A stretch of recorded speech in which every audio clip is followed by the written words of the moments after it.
El mejor antídoto al sufrimiento es el amor. Y yo suelo dividirlo en 5 grandes amores. El primero, el amor a uno mismo.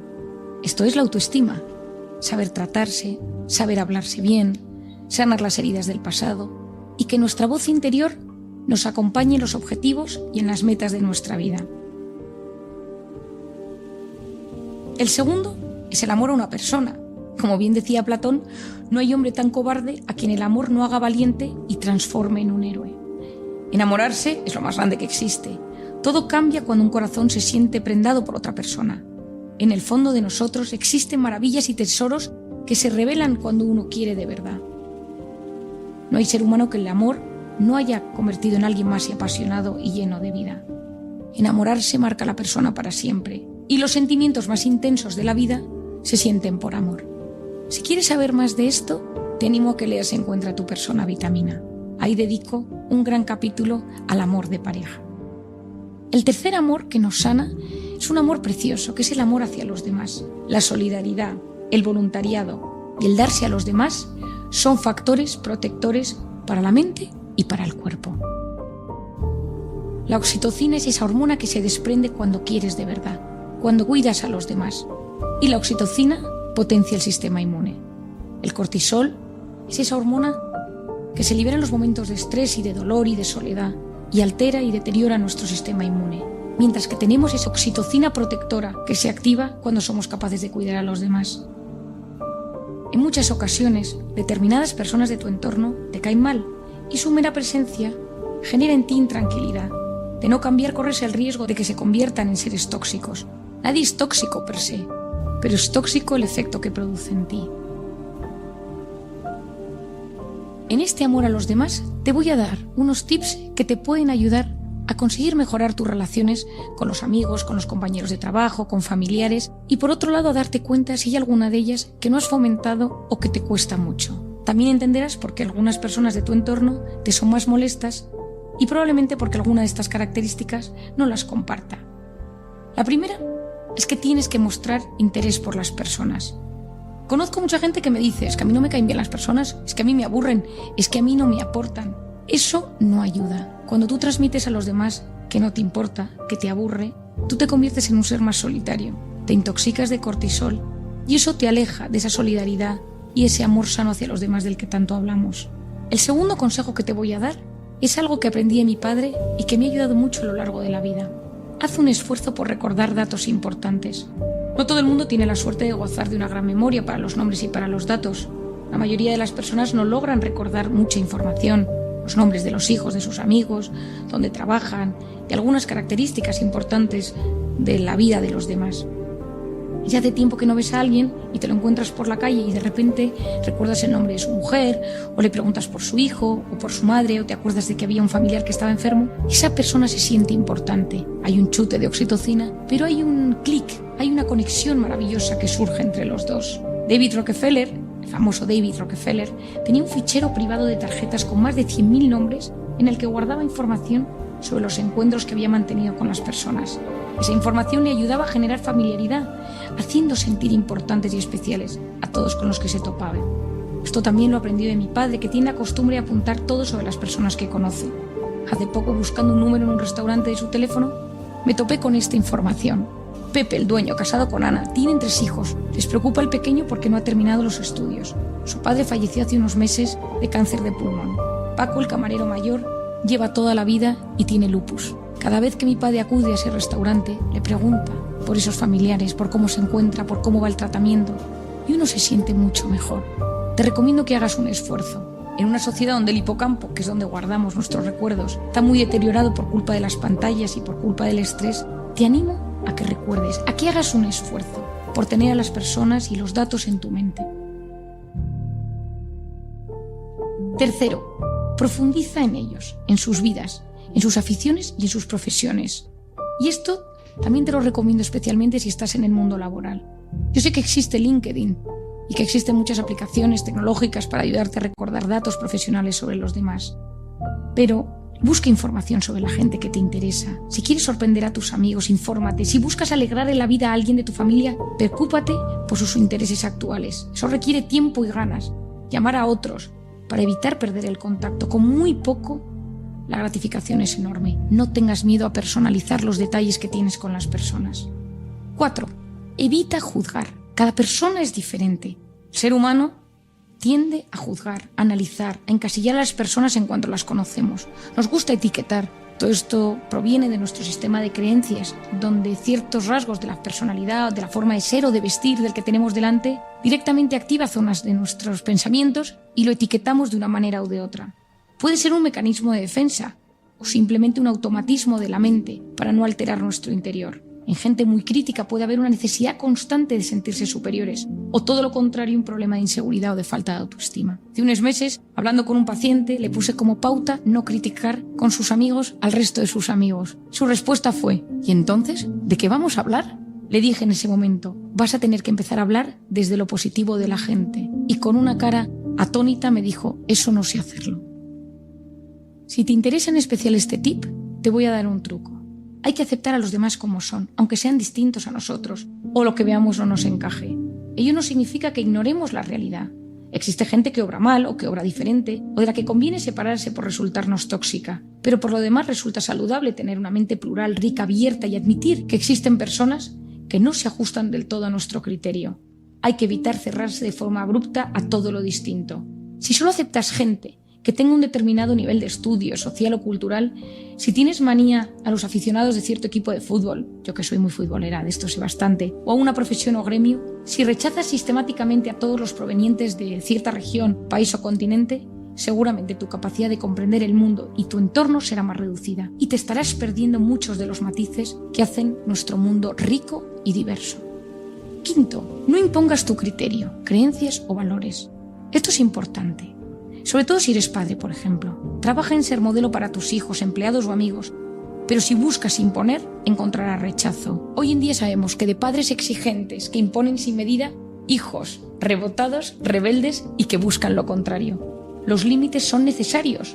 Que la gente no respete nuestras ideas o creencias es clave, pero sin rozar la dureza o la agresividad. La sociedad no necesita únicamente de maestros, sino de líderes. El líder es un ejemplo de vida donde se mezclan la coherencia, los valores sólidos, la modernidad, el saber que esa persona es auténtica y coherente. Por lo tanto, si quieres influir en alguien, si quieres transmitir tus ideales, aprende a ser un buen ejemplo. 6. Asómbrate y aprovecha los intereses comunes. La amistad y las relaciones buenas surgen cuando hay intereses, valores y aficiones en común. Búscalas. Es raro que no exista algo que te ate con la persona más recóndita. Desde el pediatra de tu hijo hasta tu gestor de seguros o el carpintero que te ayuda cuando algo se estropea. Te sorprenderá darte cuenta que cuando dedicas tiempo a lo que no es únicamente la parte racional, estás dando un paso impresionante en tu vida. Yo trabajo mucho en el ámbito empresarial y muchas veces a los jefes de departamento les digo que busque puntos en común con gente de su equipo. Me dice muchas veces: es que no tenemos nada en común. Es imposible. Aunque sea la educación de los hijos, aunque sea el viajar, aunque sean los deportes, el ciclismo, los cuadros, la cultura, las series, busca un tema de conversación. Que las relaciones humanas se trabajen y se cuiden te convierte en un ser superior. 7. La sonrisa. Existe una manera fácil para conectar.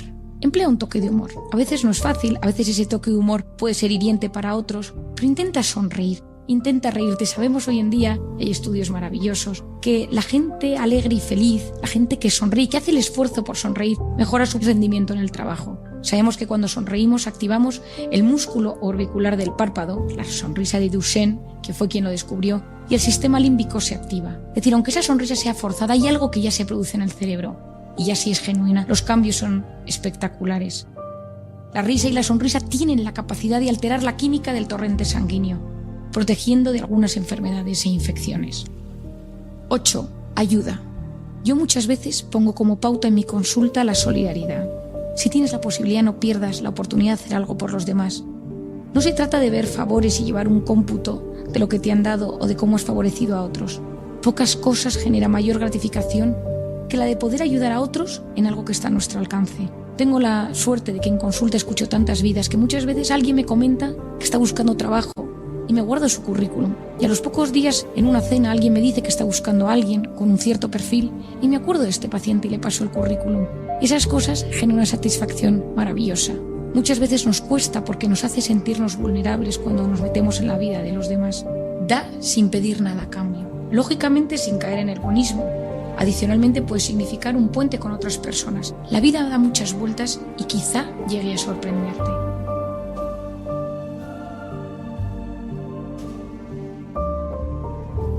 Nueve. Habla bien de los demás, no critiques. Insisto mucho en este tema. Hablar bien de las cosas buenas, con las malas, mantener una posición neutra.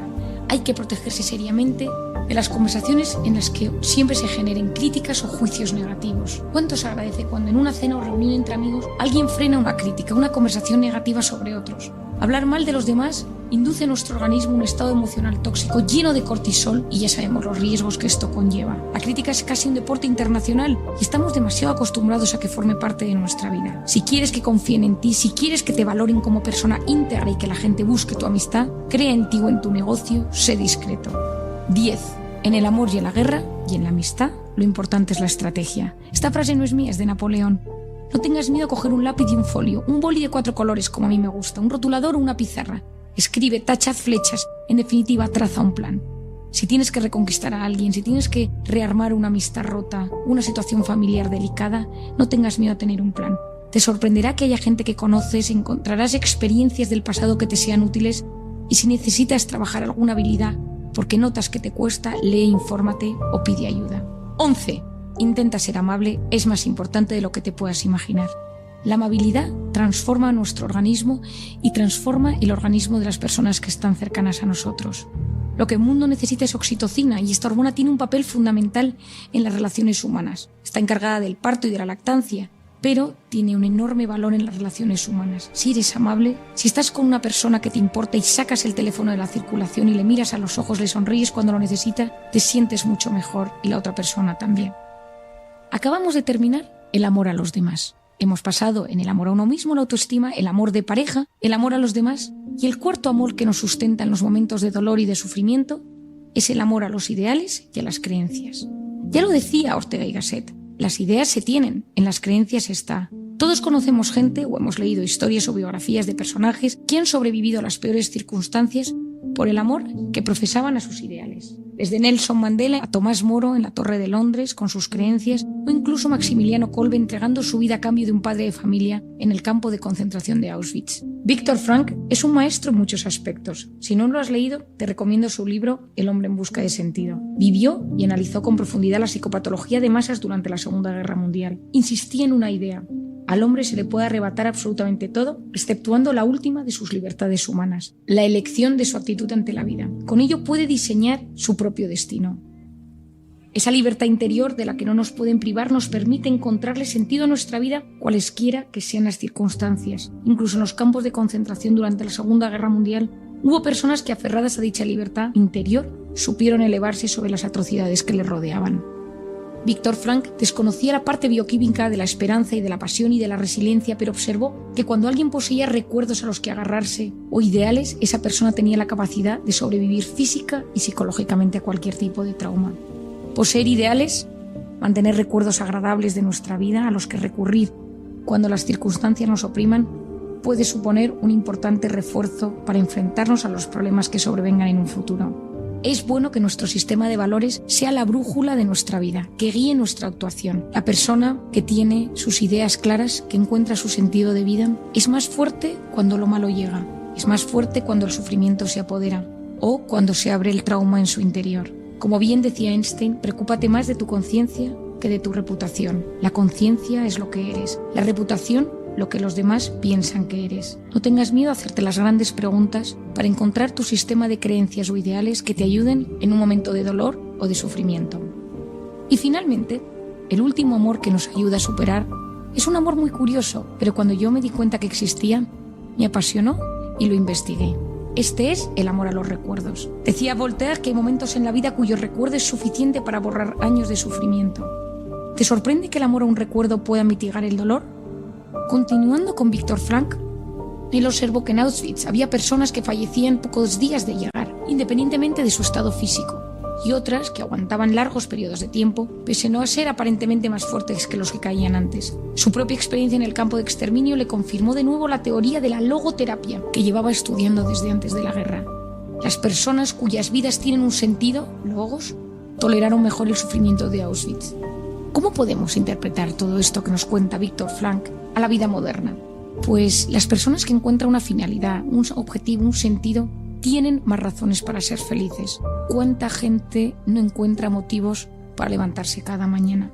Si no tiene pensamientos y recuerdos constantes relacionados con gente a la que quiere, momentos especiales o ilusiones por las que vivir, será más alegre y feliz. Cuidado, eso no siempre sale natural y muchas veces hay que pelearlo.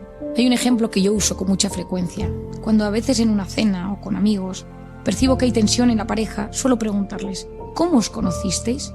¿Cómo te conquistó tu pareja? A pesar del mal humor y de la tensión acumulada, el hecho de recordar eventos alegres del pasado consigue cambiar, al menos momentáneamente, el tono emocional de quien habla. Por eso muchas técnicas de relajación o de curación de estrés o traumas tienen lo que llamamos un lugar seguro en la mente. Una sensación, un recuerdo, una imagen que nos produce paz solo con evocarla en nuestra mente. Uno de los investigadores más importantes en el amor a los recuerdos es Susumu Tonewaka, biólogo molecular japonés que fue galardonado con el Premio Nobel de Medicina en 1987. En el año 90 cambió bruscamente su campo de estudio y se enfocó en profundizar sobre la base molecular de la formación y recuperación de la memoria. Su investigación, desde el MIT, publicada en la revista Nature en 2017, postula que recordar sucesos pasados tiene un efecto positivo en el estado de ánimo debido a que se pone en marcha el sistema de recompensa y se activa el sistema de motivación. Es decir, traer a la mente experiencias positivas del pasado resulta un antídoto potente contra la depresión y otros estados alterados de ánimo. Los recuerdos tienen un poder curativo, incluso en ocasiones mayor que las experiencias positivas en sí mismas.